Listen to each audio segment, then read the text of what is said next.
Gary Willis on bass. And Casey Sherrill on drums.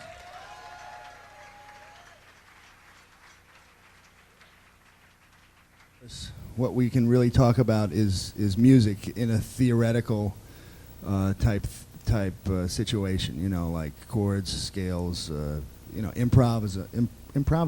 That's what I do, improvise, and and guitar playing, since this is GIT, but it's also PIT and BIT, right? So it's a lot of different ITs. So you know, we can talk about it from a guitar point of view, as well as just you know, general music type point of view, and melody, harmony, rhythm, that sort of thing. And also, what I want to do a little later on in the proceedings is bring out a song that I just wrote a couple days ago. And I got a lead sheet on. We can look at it. Wow, look at that. We can. It's sort of like a incredible high tech, I tell you. But we can. I'm gonna project the music to the song on there. We can analyze it. We can do that later.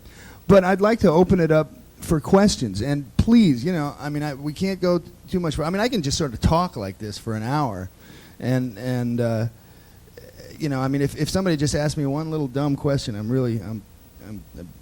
can just wax on. So, yes.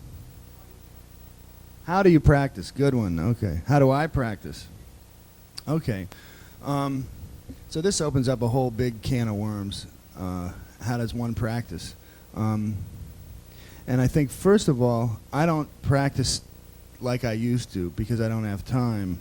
Because I have a family, and I also have a busy schedule being a professional musician. So I don't have time, like, when I was in school and after, when I didn't have that many gigs, and also when I was single and didn't have little kids running around wanting to go to the park and stuff, I could just sit down and I had my whole day to myself.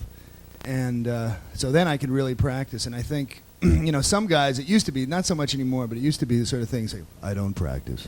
And it was really cool. I don't practice. I never did. It just flows out of me because I'm a genius, which is really kind of a crock. I mean, there's nobody in the world that hasn't sat down for, a number of years and just gone nuts trying to figure out their instrument.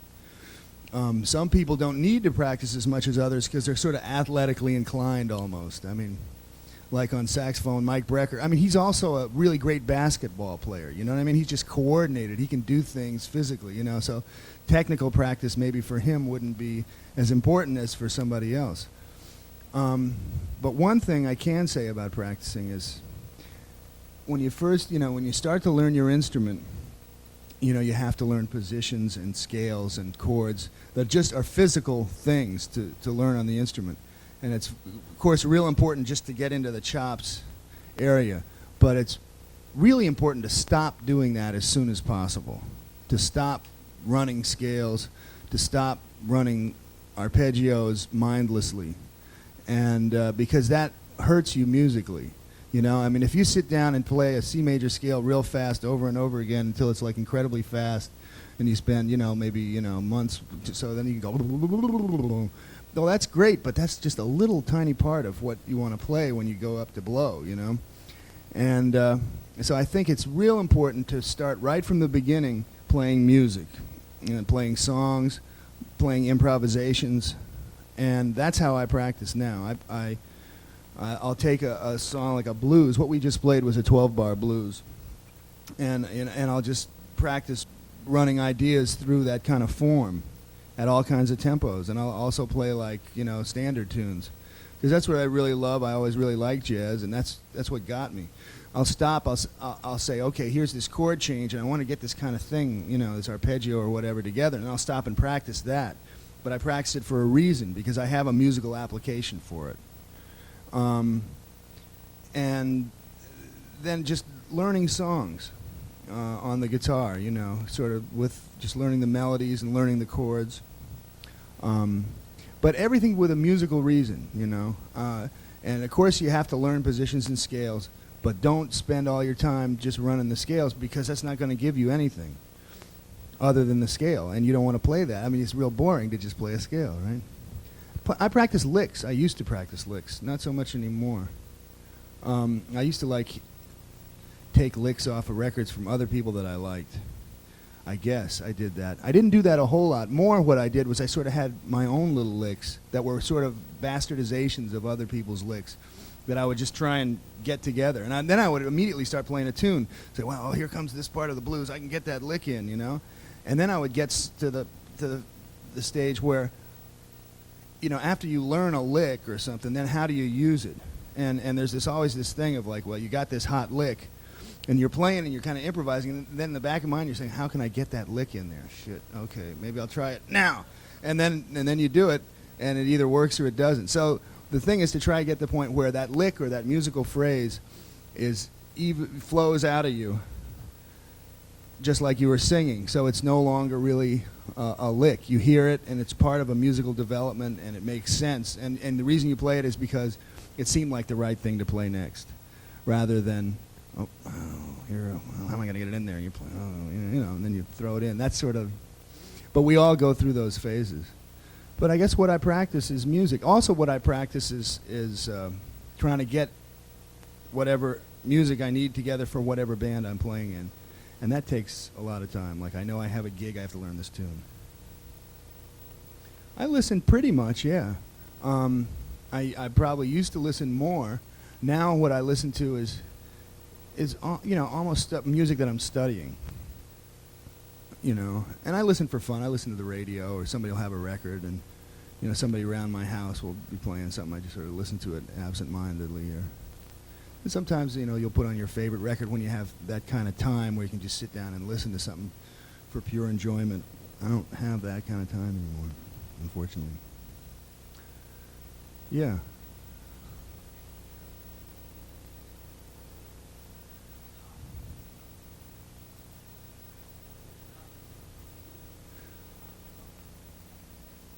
Okay, I said my rhythm was weak, but I think everybody has to work on their rhythm, you know. I think that was in response to what a guy said, what do I work on, you know. But I mean, yeah, I mean, the thing is, we start to play, and you know, you get so involved in learning your instrument and trying to learn about musical things like melody and harmony, that a lot of younger students completely overlook rhythm. And the only time that they really get into rhythm is when they're just sort of having fun playing. But I always remember seeing Sonny Rollins, who's this tenor saxophonist that I really love, interviewed on TV, and they asked him what made up jazz, you know, and this is a pretty stupid question, right? But he was right there with an answer. He says, well, it's melody and harmony and rhythm. And then the guy said, well, what's the most important of those? And Sonny said, the rhythm. I mean, that's a pretty bold statement for somebody who's like the most melodic guy who really can play any kind of melody and changes in harmony. I mean, he's a master of that. But without the rhythm in the music, you're playing rubato, you know. So I mean, it's like I mean, it's just as important or more important than anything else. And there's no exercises that I know. I mean, you know, Indian musicians, you know, and well, we all do. We think about analyzing, well, this, you know, play some offbeats, be able to feel offbeats, you know, feel the ands and the, you know, the other beats besides the strong beats, to be able to place emphasis on the weak beats. And we do that, and you work with threes and fives. But it really comes down to thinking about twos and threes, odds and evens. So you can think of it analytically like that. But also you just try and get in the flow too, you know, of rhythm. And it's even hard to say how to work on it, but just work on it. It's just real important. I mean, you know, try and groove and try and play things in time. And listen to people for their rhythmic ideas as well as their melodic ideas. Yeah. How do I compose? That's another good question that I get asked a lot. I pretty much compose at the guitar. A lot of people don't do that. And when I went to Berkeley, it was sort of, you were supposed to be able to sort of write a chart without an instrument, and stuff. But I end up just writing for myself, for songs for me to play, basically. And so I just write them on the guitar, and the melodies in the chords usually kind of come at the same time. Sometimes I'll work with tape recorders. I got a 4-track tape recorder, put down a bass line, maybe have a little drum machine. Sometimes I'll put down a groove to go with the bass line, and then write another part and sort of write counterpoints like that. It really helps me to have a tape recorder to do that stuff. I mean, if I did on piano, piano's great because you can play contrapuntally easily, but I don't really play piano, so I use tape recorders to do that. But primarily, it's just the old whack-it-out method, Bling, and this melody would sound nice. And it's great on guitar because you end up kind of teaching yourself guitar stuff, too, when you have your little thing and you'd like this melody. Well, how can I play the chord and the melody at the same time? So you end up sort of learning these little things. I've probably learned more about voicing from writing on the instrument than from anything else lately. So I do it on the guitar.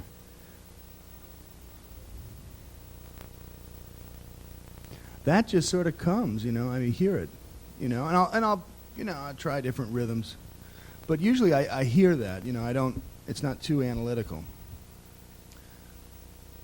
I just hear a rhythm, and sometimes I'll say, well, what would happen if I started it on the offbeat instead of on the beat, or on the beat as opposed to offbeat? I'll experiment with it, kind of intellectually that way. But usually it's sort of, I get into a flow with myself at home, and I hope that will transfer over to the band, that they'll be able to pick that up on it, because it's written out, but there's all these kind of musical clues that we give each other when we play,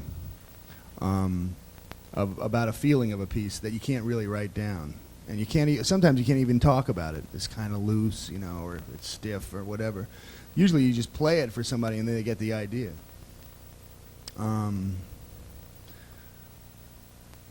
But also, when I write, I experiment a lot with, a melody, say maybe a simple melody, and putting complex chords underneath it, or having,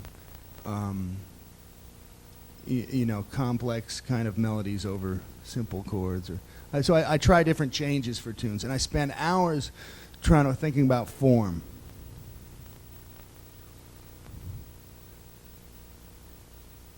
Yeah. About the New York scene? Yeah, I thought that might be a good thing to talk about. And I really don't know L.A. very much, but I noticed that I think that there are different cities and there are different kind of musical industries that go on there. That L.A. it seems to have, more really to be the center of sort of pop stuff, and there's a lot of that in New York too. But New York still has a kind of a jazz scene, and I think that's maybe, it's not easy to get into jazz anywhere, and there's not a whole lot of call for it. But it's a different city, and it's geographically laid out differently. And there's not the amount of jingle work that there is here, it seems. There's movie work here, and I don't know, when I meet guys out here, they're always saying, well, I got this gig with the Pointer Sisters, or I have this gig with blankety blank. And that seems to be really a lot of that happening, more pop work here. Well, in New York, there's all kinds of music, but there's more kind of little funny bands, that play in weird clubs in the rock scene, and kind of this strange crossover of rock, pop, rock kind of guys with weird bands, There's not as much weird stuff. Maybe there is, I don't know. I see a lot of that in sort of the Lower East Side in New York and stuff. And then there's the traditional bebop scene in New York, which is like, Sonny Rollins lives there, and McCoy Tyner and stuff like that. And so you can sort of at least be around those people a little bit. I didn't have much experience with Chet Baker. I've just played with him on a record, and he's one of the great musicians. I love his sound. And I talked to him a little bit, and he was a great guy. I also just played on this record called A Tribute to Chet Baker with Richie Byarak and George Mraz and Adam Nussbaum and Randy Brecker and Mike Brecker, and that was nice to play some of the music that he played. But I didn't really know him. Yeah. How important was it to work with Miles Davis? It was real important because I got my name out there more than it had been before. I'd always been a big Miles fan, you know, and always loved his music. I still do, and it was great to play with. I mean, he's got a lot of magic when he plays, you know, because he's all about improvisation and sound and music. And you know, when you play with somebody, you really get a feeling from them, you know. And he has one of the strongest musical kind of vibes, you know. When you're around him, I think he makes people play differently. So it was great, and it was a great gig too. I mean, because we got to a lot of high-profile type stuff. I don't mean to make light of it musically when I say that it was a good gig that way, but let's face it, it was. But mainly, I just like being around him. I like to be around sort of some of the people that I really admire musically. I just like to sort of see how they act, and because I think it's real related to to their music somehow, you know, and how they go about sort of just getting ready for a gig, or what they talk about, what they listen to, you know, when they talk about the old days and stuff like that. It's just fantastic. Like, that's the type of experience I didn't have with Chet that I wish I had. But with Miles, we got to really talk about his ideas about music, which, you know, you're collaborating with somebody, you get to do that. And it was great. I've just learned a whole lot. It made me feel stronger. When I left him, I felt stronger than when I joined the band somehow. Yeah. How did I get the gig with Miles? The other guys in his band knew me, and he was looking for another guitar player, and they said, try this guy. That's the way it always happens. I mean, everybody, I don't know, maybe out in LA they have more audition type things, and I know guys that have gotten gigs through auditions. But my experience has always been other musicians. This guy meets this guy and gets the gig, and then the band leader is looking for somebody to play this, and the other guys in the band tell him about their friend. So I think it's really important to sort of, you know, I mean, everybody's looking at, you know, to go sit in with the best band in the world and they're going to take over the world and go blow everybody's mind. But more than anything, I've just seen it, you know, your sort of musical generation, you know, people go off and get gigs in bands and help each other out. But, you know, band leaders are always asking around, well, who's good? Everybody wants young talent that'll play really good and work cheap, you know? Okay, so you guys are going to put it up on the board, on the screen. There it is. Zooming in, zooming out.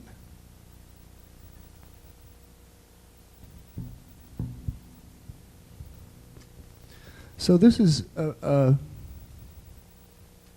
simple song. I wrote it first. I wrote like a complex sort of version of this and tried playing it with my trio, and it really didn't work as well, so I tried to sort of get down to the basics of what it was. Some of my favorite songs have actually been pretty simple, and I find myself getting a little simpler. I'm not sure if this one works yet, but you know, I think it has a mood anyway, and it's just, I'll play it for you.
Hey, Gary Willis.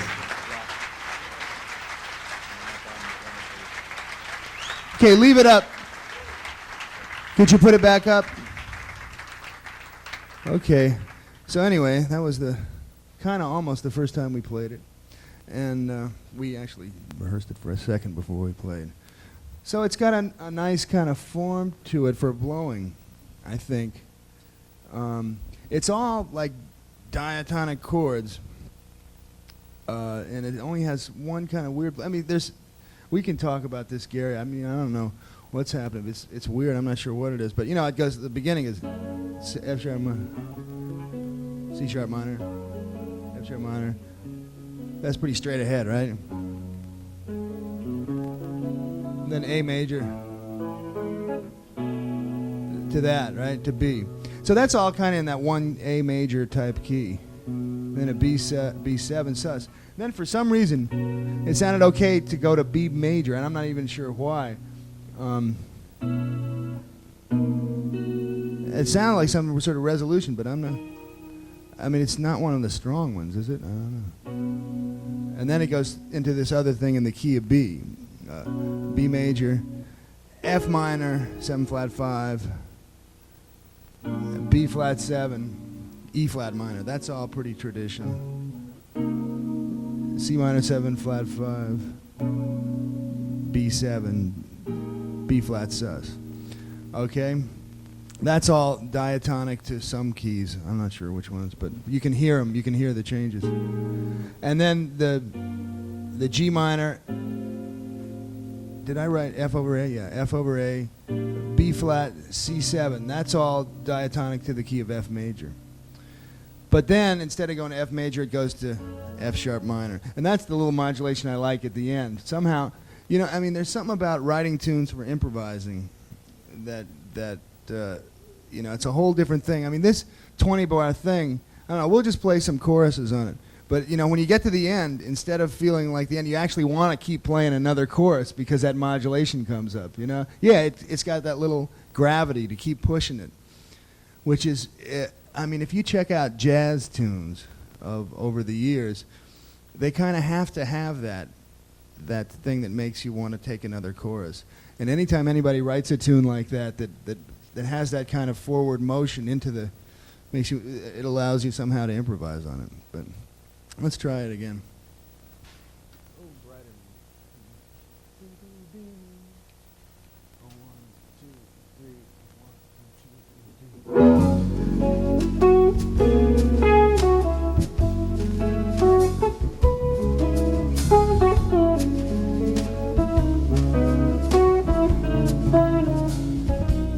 And then modulates.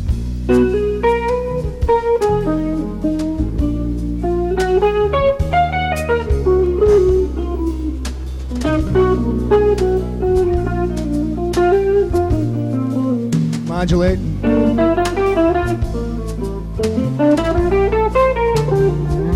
Modulate again, the top.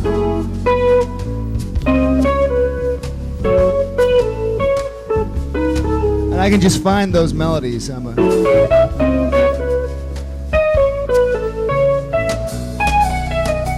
Okay, modulate again.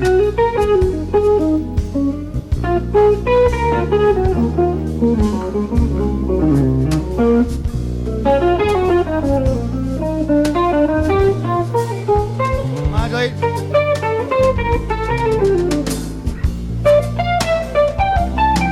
Modulate. So you get that, you know what I mean? You get that thing where you want to just keep going. And I mean, that's the nice thing about harmony like this, instead of just always playing on vamps, is that you can play an idea and then sort of juxtapose it or whatever when the next chord comes up. And this tune seems to sort of suit itself to that. Anyway, that's what I've been into lately, since I started playing, actually, and getting more back into, playing on chord changes and things that set up, ways to improvise. Yeah. Hello, yeah. Well, there's playing on vamps, basically. Or playing completely free. But even when you're playing on vamps, improvising on vamp type things, there's always the feeling of some sort of harmony, or you sort of superimpose harmonic movement over stuff, even when you're just playing on G minor. So it all comes back to that anyway, for improvisation, I think. Well, I got that vamp thing from playing in rock bands, that's the first stuff I did, But I did get really influenced by Miles, to not play on changes, but to just play on a vamp, yeah. But he if you have 3 chords, he'll say that's too much, he really gets, I think he's done so much of chord playing and on hard tunes and stuff, but this kind of tune, this sort of is pretty easy once you learn it, and then you can hear melodies through it. That's what I like, is to be able to hear them, it had that part in B major.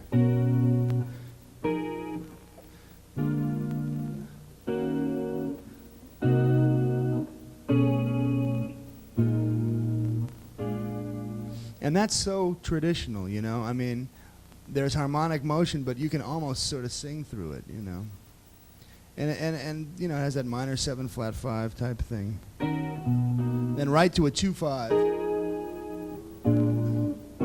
to a related key, and then to another 2/5. It's 2/5s, hey, nothing like them, 2/5 1.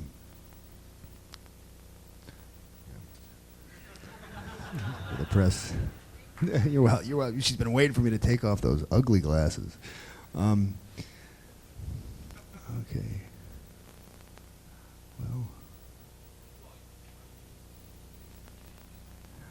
Well, you can use so many voices. That's a great question.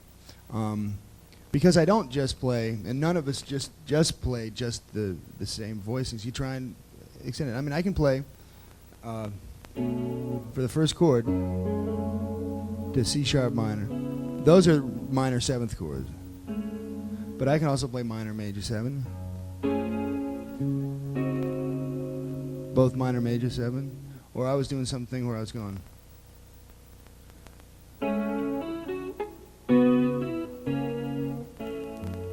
That had a nice little moving line. F sharp minor 7. Minor 11th, and then had that 6th in it going back to the minor 3rd there. Let's see, what would happen if we made it minor major 7?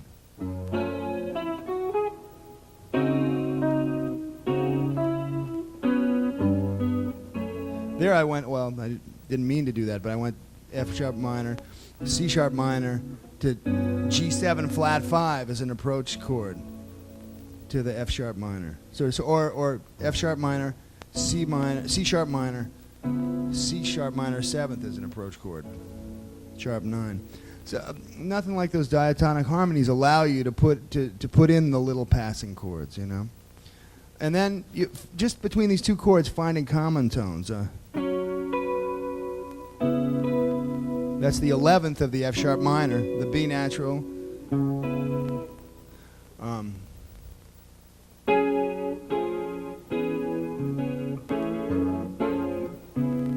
That's the 9th of the F sharp minor. It's the 5th of the C sharp minor. I usually play it in the bass. But when I'm playing with Gary, sometimes I'll omit the root. That was a big revelation to me when I did a record date and Ron Carter was playing bass and we had to do this intro together, just the 2 of us. And then he sort of looked around and he said, well, I can't play if you're going to play the root and the bass. I never even thought about it. I said, God, I always play the root and the bass, and I'm doubling what he's doing. So then I just went, and it sounded so great, because he could play the root. And it sounds simplistic, but it's sort of one of the basics of music. Mm-hmm.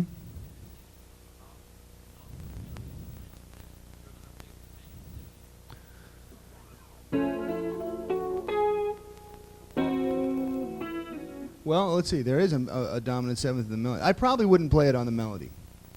I was thinking more of that in the tune, but it sort of sounds nice.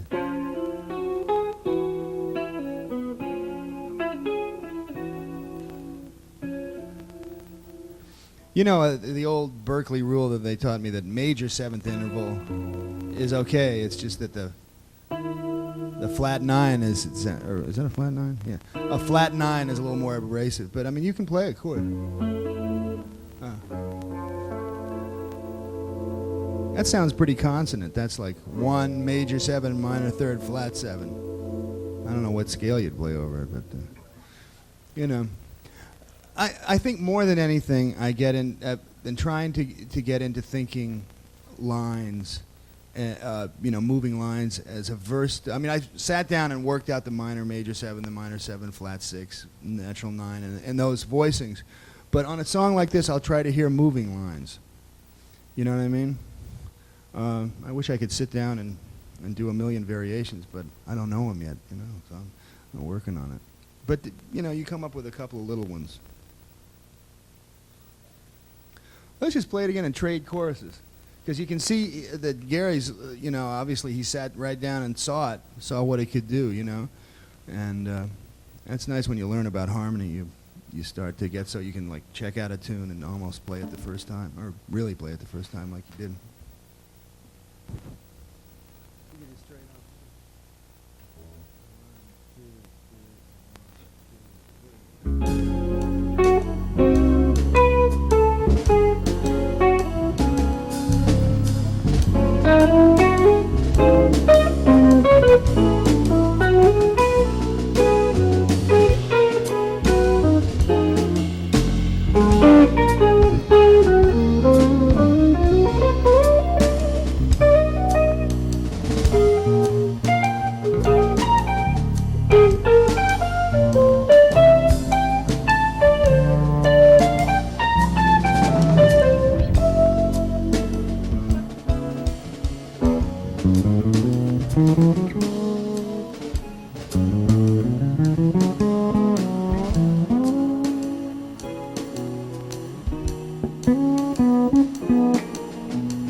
Okay, yeah, that was good.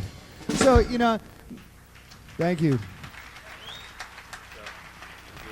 I think this is one of those tunes, you know, that you can just sort of play simply and, you know, just find those little lines. I mean, you sort of like go up. You ever do that where you go up scale-wise? This is a really good thing to try and learn how to do, to just move up scale-wise and make the change, make your line change as the chords go through. You know?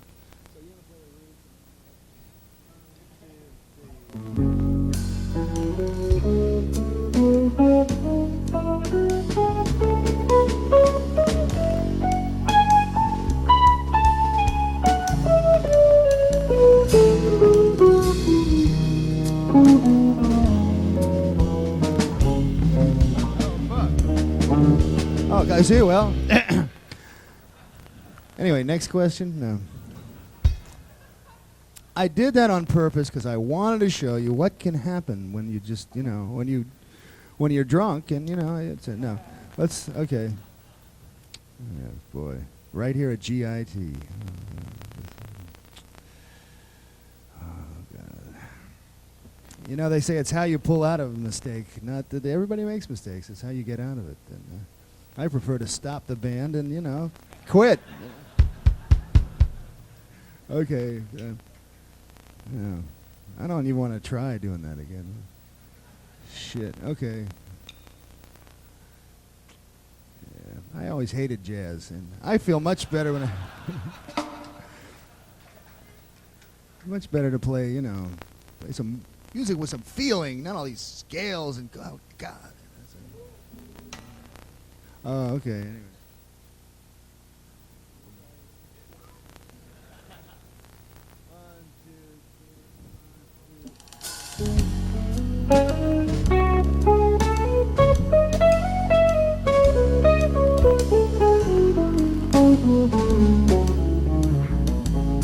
I'm okay now. I'm okay.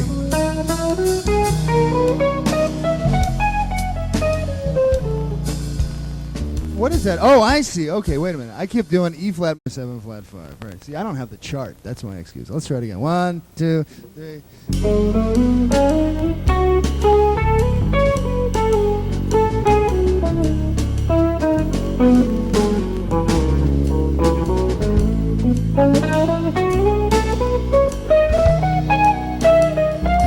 When he plays, you know, it's like, yeah, I did it, huh? Like that, you know. Anyway, that technique is just, you can sit around and sort of play scale-wise lines and try and make them go through the changes. And you always have to just move maybe a half step or something just to make it fit.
My name's John Scofield. Thank you very much.